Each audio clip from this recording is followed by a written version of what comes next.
Professor Hamilton says to Dr. Wick, "I don't like you because I think you stole my ideas. I founded this laboratory and designed the entire genome dismantling software that we use here." Wick smugly laughs.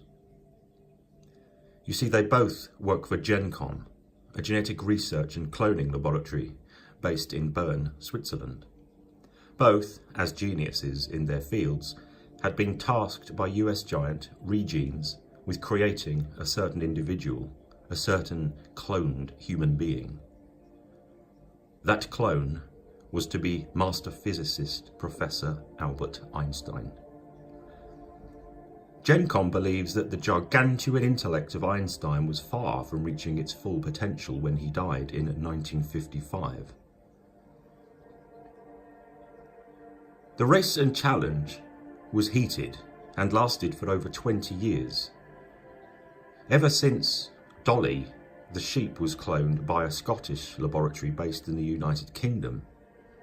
However, both professors were advised of the certain follies and potential faults that were potentially manifest in cloning. The current knowledge of the cloning of deceased pets meant that although the pets may appear identical to their dead counterparts, they always have new and unique personalities of their own. As such, with regards to human cloning, especially with that of cloning Mr. Einstein himself, John Hamilton and Johann Wick were tasked with creating the most reprehensible individuals from history, evil politicians, murderers, etc. This was achieved through using retrieved DNA and done in order to determine the stability traits of character to ensure that their perfect Albert Einstein creation would not display such traits.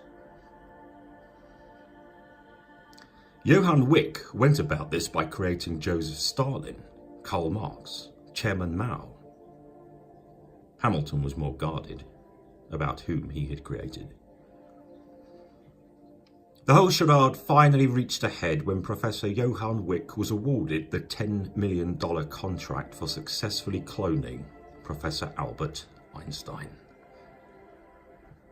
Based upon his character cloning research, he had found that the clones that he created displayed the exact traits that the humans had indicated during their natural life. Our Professor Hamilton, however, was furious at the fact that Wick had stolen so many of his ideas to achieve the victory. Wick disappeared on the night of the 20th of December 2017.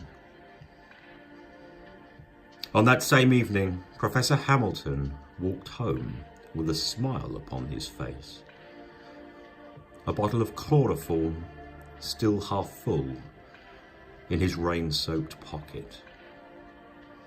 After all, he smiled because Wick had been sealed under the concrete within the pitch-black darkness of his basement. Sealed in perfect darkness and silence with Jack the Ripper.